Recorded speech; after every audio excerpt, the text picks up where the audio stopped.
বাঘের বিয়ে মজার খেলা, জঙ্গলে আজ আনন্দ মেলা।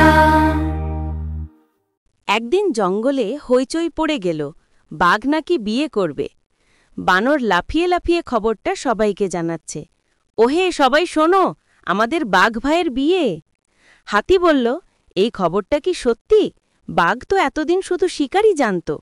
বানর হেসে বলল, এইবার সে প্রেমে পড়েছে এক বাঘিনীর। জঙ্গলের সব প্রাণী ব্যস্ত হয়ে পড়ল। ময়ূর পেখম মেলে নাচের প্র্যাকটিস করছে, তোতা গান গাওয়ার রিহার্সাল দিচ্ছে, আর হরিণেরা ফুল তুলছে। শিয়াল আবার চতুর হাসি হেসে বলল, বিয়েতে আমিই প্রধান অতিথি হব।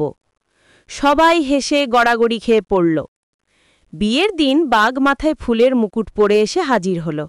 তার গলায় হার, চোখে সানগ্লাস, পুরো ফ্যাশনেবল বাঘ। বাঘিনীকে দেখে বাঘ হেসে বলল, আজ থেকে তুমি আমার রানী আর আমি তোমার রাজা।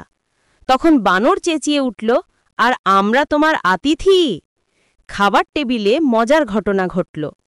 খরগোশ ভয়ে কাঁপছে, কারণ বাঘ তার পাশেই বসেছে।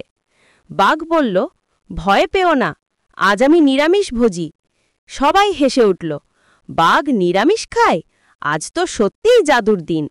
বাঘের বিয়ে, মজার খেলা, জঙ্গলে আজ আনন্দ মেলা।